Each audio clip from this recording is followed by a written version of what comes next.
मित्रों नमस्कार। एक बात कहने का मन है आपसे। हमारे यहाँ एक शब्द है वृद्ध। हम वृद्ध को ये मान लेते हैं, बहुत सारे लोग कहते हैं अरे अब हम तो बूढ़े हो गए हैं, अब हम क्या करने लायक बचे हैं, हम क्या कर पाएंगे अब। मैंने कहीं पढ़ा था कि वृद्ध का मतलब बूढ़ा होना नहीं है। वृद्ध का मतलब वृद्ध धातु से बनता है। वृद्ध माने जो आगे बढ़ चुका है।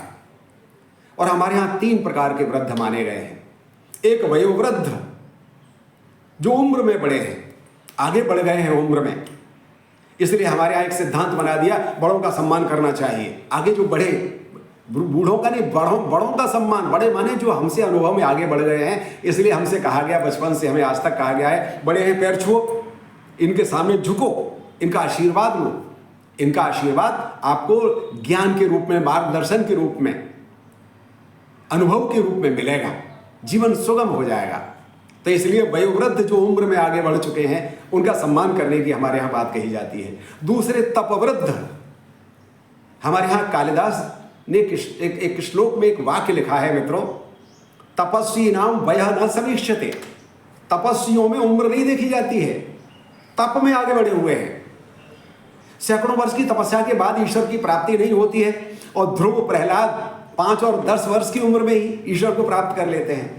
तो वो सम्माननीय हैं, वो तप में आगे बढ़े हुए हैं।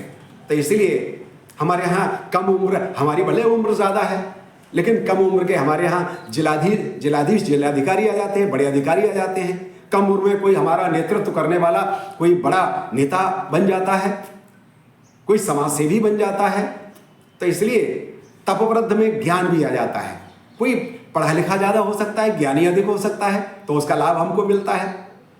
मैंने देखा है कि प्राध्यापक कम उम्र के रहते हैं और उनसे पढ़ने के लिए, मार्गदर्शन लेने के लिए बड़ी उम्र के लोग आते रहते हैं। तो इसलिए वो तपवृद्ध है, अपने क्षेत्र में आगे बढ़ा हुआ है, उसका हमें लाभ लेना, उनका हमें लाभ लेना चाहिए।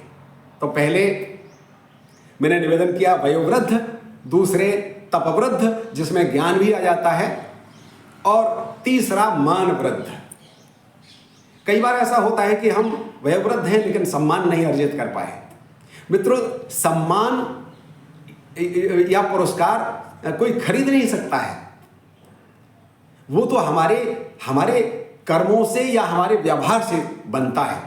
कई बार मैंने देखा है कि वो बहुत पढ़े लिखे लोग नहीं हैं, लेकिन उन्होंने अपना जीवन में व्यवहार इस प्रकार का किया कि लोग उनका सम्मान करते हैं। अरे वाह, क्या बात है, व्यक्ति हो तो इन जैसा होना चाहिए।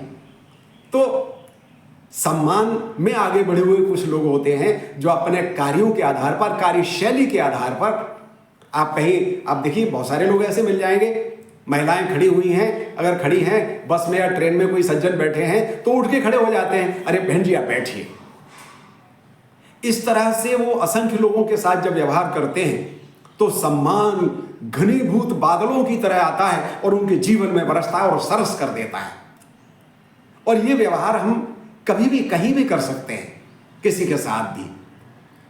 तो इसलिए ये हमारे यहाँ 3 प्रकार के वृद्ध हैं, इनका सम्मान करना चाहिए। जो आगे बढ़े हुए हों, उनके ज्ञान का, अनुभव का लाभ हमें लेना चाहिए। बहुत बहुत धन्यवाद, आपने मेरी बात सुनी।